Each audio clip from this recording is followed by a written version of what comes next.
Hello friends, today we will discuss the cardiovascular physiology as explained in Ayurvedic classical textbooks.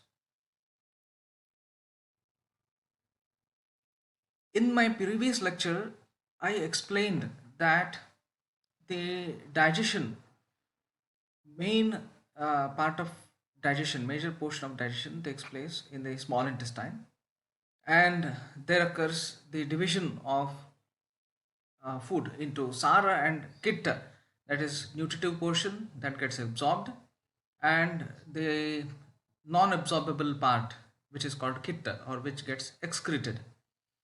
And this happens with the help of uh, Pachaka Pitta, which is also known as Jatharagni, because it is devoid of fluidity.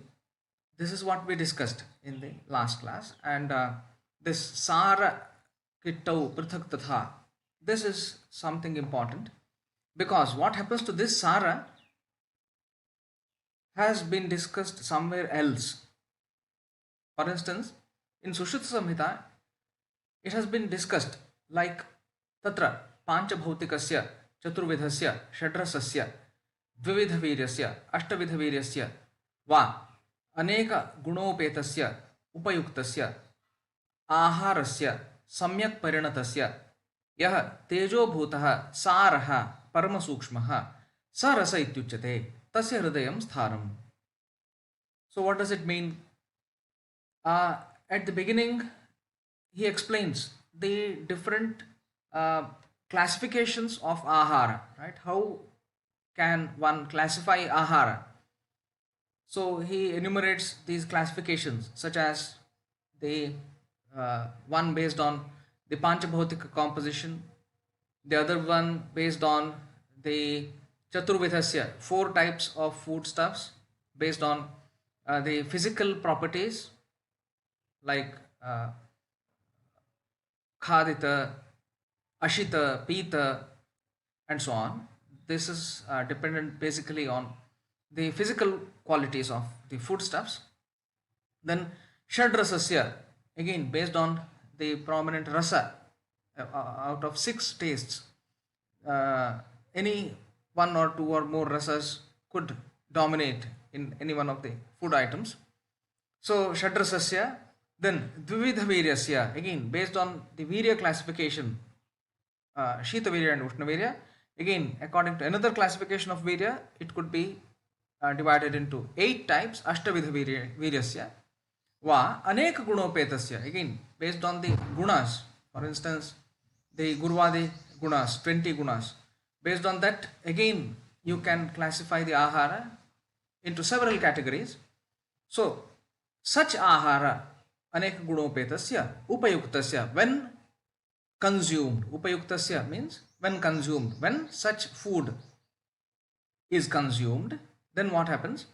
Aharasya Samyak Parinatasya, when this food undergoes complete digestion or transformation. So when this food undergoes the uh, complete transformation, then whatever is formed, that is yaha tejo bhutaha. Tejo bhutaha means after the action of agni, that is teja. After the action of agni, whatever is formed, that is saraha. Sarah Paramasukshmaha. It is minute in nature. The property of Sara is that it is minute. Paramasukshmaha, extremely minute. Sa rasa ityuchate. Now this minute portion formed after the complete digestion of the food is known as rasa. This is called rasa. Sa rasa ityuchate. There onwards it gets propelled into this rasa blood vessels and reaches the other part of the hridaya, and that is how rasa nourishes all other parts of the body. Okay, so tasya hridayam sthanam, because it reaches the hridaya. How does it reach hridaya? Rasastu hridayam yati saman maruteritaha. It has been explained in Shargadhara Samhita. This rasa dhatu or rasa reaches the hridaya through the samana vayu, right? Samana vayu takes this rasa towards hridaya.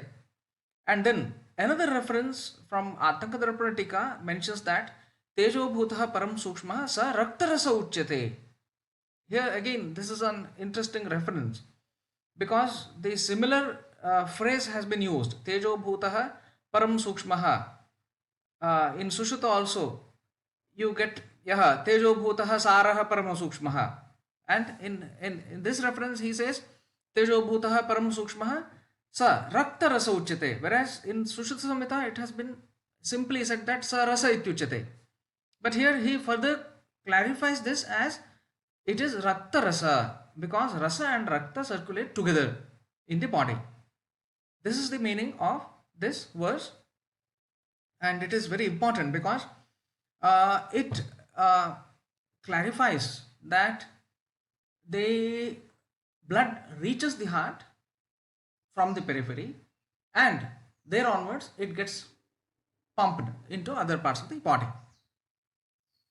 Now, what is cardiovascular system? It is rasavaha srutas or rasavahani srutamsi. Rasavahanam srutasam hridayam moolam dashacha dhamanyaha. So, the moola of rasavaha srutas is hridaya and dashacha dhamanyaha, 10 big blood vessels which are attached to the heart. So, heart and 10 blood vessels. Maybe these 10 blood vessels include the great veins and the big arteries that directly originate from the heart. The number 10 need not be taken in a literal sense. Rather, it indicates that there are few very important blood vessels which carry this rasa towards the periphery. This is the meaning. Now, again, there is one more very interesting explanation given by Chakrapani on Charaka Chikitsasana, 15th chapter, where he says that rasati iti raso dravadhaturuchyate tena rudhiradinam api dramanam grahanam bhavati. So rasati iti raso, that is the fluids that flow in the body. All the fluids that flow in the body, they can be termed under the term rasadhatu or rasa. Rasati iti raso dravadhaturuchyate tena rudhiradinam api dramanam grahanam bhavati. So this term rasa includes all the other fluids, including the fluids present in the rudhiradi dhatus, that is blood and other dhatus, or rakta and other dhatus. So whatever fluid is there in the body, it can be considered as rasa, provided that it circulates or it flows. So rasati is to flow. So whenever there is some fluid that can flow in the body, that flows in the body, it comes under the term rasadhatu. Now, how does this rasa get propelled or get pumped into the peripheral parts of the body? Here goes the verse. Vyanena rasadhaturhi vikshepochita karmana yugapat sarvato ajasram dehe vikshipyate sada. Vyanena rasadhaturhi. Here comes the role of Vyanavayu. Vyanavayu is situated in Hridaya because Vyano Hridisthitaha, and then Krishna Dehachari Mahajavaha Gatya Pakshepanotkshepa Nimeshurmeshanadikaha Prayaha Sarvaha Kriyaha Tasmin Pratibadhaha Shariranam. This has been explained in Ashtanga Hridaya. So, Vyanena Rasadhaturhi, because it is situated in Hridaya, it causes the propulsion of Rasadhatu from the Hridaya, or pumping of the Hridaya, pumping of Rasadhatu from the Hridaya is made possible because of Vyanavayu. And today we know that the heart muscles, they have got their own intrinsic capacity to generate impulses, and that is how the pumping is made possible. Of course, this intrinsic function of the heart is under the influence of sympathetic and parasympathetic nervous system. So the entire autonomic nervous system control of the heart, and even the intrinsic ability of the heart to generate its own impulses and to beat continuously. So all such controlling mechanisms can be included under Vyanavayu. So Vyanena rasadhaturhi viksheposhita karmana yugapat sarvato ajasram. Yugapat sarvato and ajasram dehe vikshipyate sada. Yugapat means simultaneously. Sarvato means in the entire body. Ajasram everywhere in the body. Dehe in the body. Vikshipyate propels. Forceful propulsion is indicated by the term vikshipyate. Vikshipyate. And sada, sada is continuously, always. So these are certain adjectives that have been used to indicate the continuous functioning of the heart and also the continuous flow of blood in the body, that is circulation. So one needs to understand that circulation, physiology of blood circulation has been explained under Rasavaha Srutas in Ayurveda, not under Raktavaha Srutas, because Raktavaha Srutas is mostly indicative of hemopoietic system, not a circulatory system. Now, another reference from Sushruta Samhita, which says that Krishna Dehacharo Vyano Rasasammahanudyataha. So Krishna Dehacharo Vyano. Krishna means entire body or everywhere. So Dehacharo, the Vyana Vayu moves in the entire body. Krishna Dehacharo Vyano. Rasasammahanudyataha. The major function of Vyana Vayu is to cause the movement of rasa. Rasa Sammahana, the movement of rasa. Rasa Sammahanodyataha. Udyataha means the major function of Vyana Vayu is Rasa Sammahana. Then there is one more reference from Sushruta Samhita again. Vidmutram ahara malaha saraha pragirito rasaha satu vyanena vikshiptaha sarvan dhatun pratarpayet. So he says that Vidmutram ahara malaha, vit and mutra are the mala of ahara. So ahara malas are mainly vit and mutra, and also the malrupi vayu, vata, vidmutra. These are sometimes called the three important mala or waste products of ahara, right? And then what is sara? Sara is nothing but the pragirito rasaha, the rasa that has been explained earlier is the sara. So again, sara is nothing but rasa. This understanding becomes important to understand the physiology of cardiovascular system and its relationship with the digestion, right? So only the absorbable portion gets absorbed from the gut, and then it becomes the rasa dhatu, and this rasa enters the hridaya, and from the hridaya it gets carried all over the body. Satu vyanena vikshiptaha. Vikshiptaha, again the forceful expulsion of this rasa because of the activity of vyana. Satu vyanena vikshiptaha sarvan dhatun pratarpayet. This rasa afterwards it nourishes all the other dhatus. Sarvan dhatun pratarpayet. Tarpana is to nourish. So this is how the circulation has been explained. Now, Santatya Bhojya Dhatunam Parivrittistu Chakravat. There is again an interesting reference in Charaka Samhita where he uses the analogy of a rotating wheel, and this is called chakra. Santatya Bhojya Dhatunam Parivrittistu Chakravat. The nourishment of all the dhatus, it takes place in a manner which is similar to a rotating wheel. Again, the term circulation originates from circle or circular movement.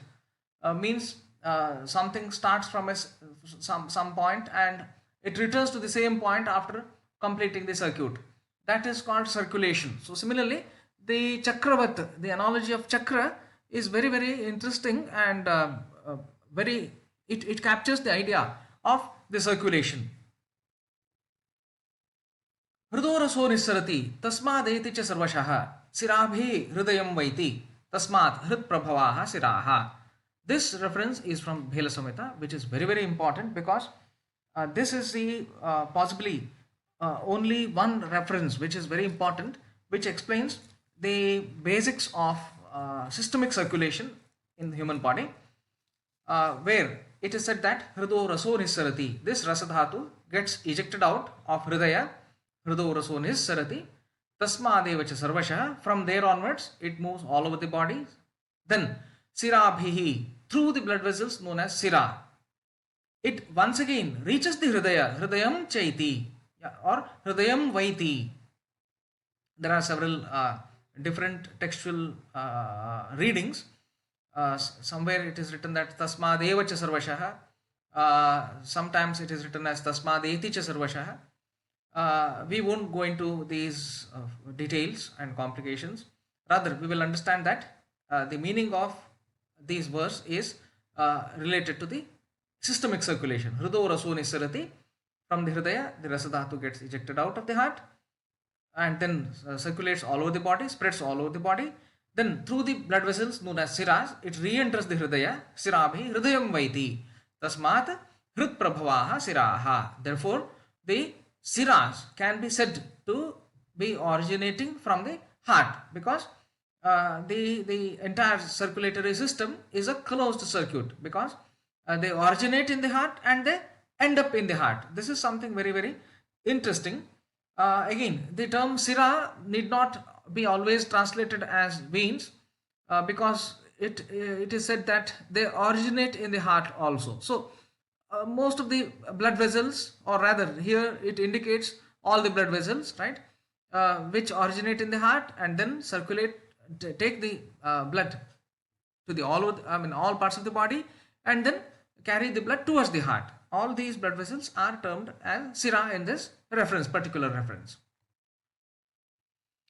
In Ashtanga Hridaya, there has been one more important, interesting reference, which reads like Dasha Mula Siraha Hrithsthaha Sarvam Sarvato Vapuhu Rasatmakam Vahanti Ojaha Tannibaddham Hi Cheshtitam Sthula Mulaha Susukshmagraha Patra Rekha Pratanavat Vidyante Taha Tataha Saptashatanyasam Bhavantitu.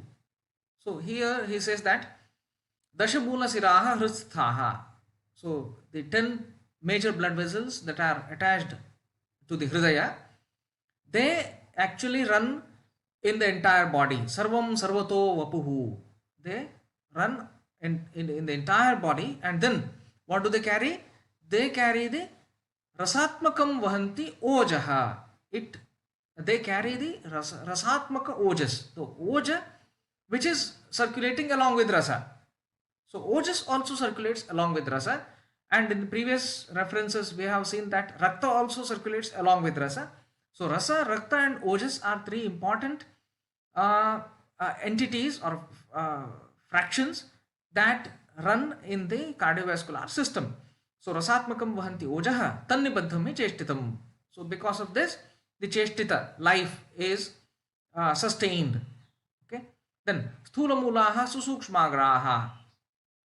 Sthula Mulaha means the site of origin of these blood vessels is comparatively gross, and Susukshmagraha, as you trace them towards the periphery, they become minute and narrower and narrower. Patra Rekha Pratanavat. This appearance is like the venation that is seen on the leaves, like reticular venation or any other kind of venation, where the origin of the big vein is usually wide or gross, and then as it goes on dividing further and further, it becomes narrower and narrower. So Sthula Mulaha Susukshmagraha Patra Rekha Pratanavat Vidyante Taha Tataha Saptashatanya Asam Bhavantitu. So this is how they divide and redivide. They go on becoming narrower and narrower, and there are around 700 important blood vessels. This is what has been stated. The number 700 need not be very important. It should not be taken in a literal sense, but it only indicates that there are a multiple or innumerable huge number of such blood vessels. There is another reference in Nadi Jnana. It reads like Dehinam Hridayam Deha Sukha Dukkha Prakashakam Tat Sankocha Vikasancha Swatha Kuryat Punah Punaha. So Dehinam Hridayam, the Hridaya of the human beings, Dehi are human beings who possess the Deha, they are human beings, right? So Dehinam Hridayam Deha Sukha Dukkha Prakashakam. This Hridaya is a good reflector of Sukha and Dukkha of Deha. Sukha and Dukkha of Deha means the well-being or otherwise or ill health of the body is reflected very well through the Hridaya. This is the meaning. And Tat Sankocha Vikasancha Swatha Kuryat Punah Punaha. Punah Punah means repetitively. It repeatedly performs the activities like Sankocha and Vikasa. Sankocha is contraction and Vikasa is relaxation. Tat Sankocha Vikasancha Swataha Kuryat. Swataha means automatically, on its own. This Hridaya keeps on contracting and relaxing continuously on its own. right, in a repetitive fashion. So this is something very, very interesting reference, and it is very significant also. Coming to the some anatomical explanations found regarding the hridaya. पुंडरीकेण सदृशं हृदयं स्यात् अधोमुखं जागृतस्तद् विकसति स्वपतश्च निमीलति. It says that Pundarikena Sadrisham Hridayam Syat Adhomukham. Pundarikena means the lotus, especially the bud of the lotus. Pundarikena Sadrisham Hridayam Syat Adhomukham. It is like inverted lotus. The Hridaya looks like an inverted lotus. And Jagrataha Swapatascha Tat Vikasati Nimilati. This is how it has to be rephrased during day and night. It continuously undergoes the contractions and relaxations. This repetitive actions, they are seen in the hridaya in a continuous fashion day and night. This is how it has to be understood. Sarasah shabdarchir jalasantanavad anuna visheshena anudhavati evam shariram kevalam. So this rasa, when it gets pumped out of the hridaya, it moves in a fashion that is similar to the movement of Shabda, Archi and Jala Santana. So Shabda Santana, Archi Santana and Jala Santana means the waves of sound and then the flames of fire and then the waves of again water. So Shabda, Archi and Jala. Shabda, among these three analogies which have been used, Shabda travels with maximum velocity, Shabda, and then comes the fire, because the wild fire, it spreads basically dependent on the wind velocity. Wind velocity is obviously less than the Shabda or sound velocity. And then comes the water. Water, of course, flows with the minimum velocity among the three. And surprisingly, this is how the blood moves in the body also. From the aorta, if you trace the velocity of blood, it can be observed that the mean flow velocity goes on getting reduced. In the big arteries, it is maximum. In the smaller arteries and arterioles, it is moderate. And in the capillaries, it becomes minimal. And this is how the blood or rasa is circulating in the body. Visheshena anudhavati evam shariram kevalam. So throughout the body, this is how the blood circulates or rasa circulates. Coming to certain important theories of microcirculation, Chakrapani says that kim va rasa eva raktam prathamam plavayati तत्र च रक्तस्थान संबंधात् रक्तसादृश्यम् अनुभवति रक्तं च रक्तसमानेन अंशेन पोषयति ततो रक्तमाप्लाव्य मांसमाप्लावयति तत्रापि मांसपोषणं करोति मांससादृश्यम् अनुभवति एवं उत्तरोत्तरधातून् रस एव आप्लावयति वर्धयति च यथा केदार निषिक्तं कुल्याजलं प्रत्यासन्नं केदारीं तर्पयित्वा क्रमेण केदारिकांतराणि aplavayati. So the meaning of this verse is that the movement of rasa and the nourishment of other dhatus is explained based on a again analogy, which is like the several canals which are used for irrigation of different fields of grains. So when there is some water reservoir and then this water is carried through the smaller canals and it irrigates the different fields, in the similar manner rasa also acts as a nutrient pool, and from this pool only all the other dhatus, they derive their nutrition. Rasa eva prathamam plavayati, raktam prathamam plavayati. First it nourishes the rakta and then rakta sthana sambandhat rakta sadrishyam anubhavati. It becomes rakta and then raktam cha raktam samanena amshena poshayati. It nourishes the rakta. Then tato raktamaplavya mamsamaplavayati. Then it moves on to other dhatu. So this is how the rasa itself nourishes all other dhatus, because rasa represents a common nutrient pool from which all other dhatus they derive their nutrition. This is one important theory of circulation.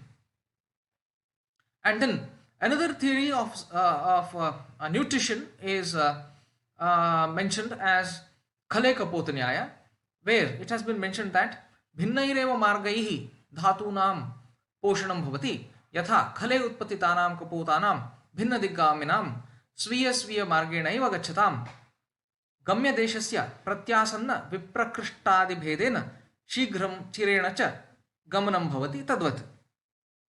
So the simile used to explain this is that of pigeons which fly away from their nests to pick up the grains from the heaps of grains, from the stored heaps of grains. So the pigeons, they fly from their nests and then they pick up the grains of their choice and then they return back to their nests.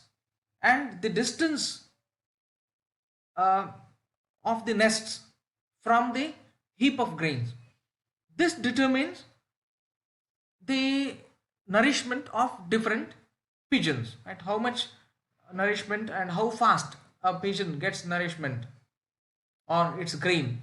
This is how similarly in the body also different tissues get nourishment based on the distance that is there from the nutrient pool to the different tissues. So this sometimes is applicable in the human physiology.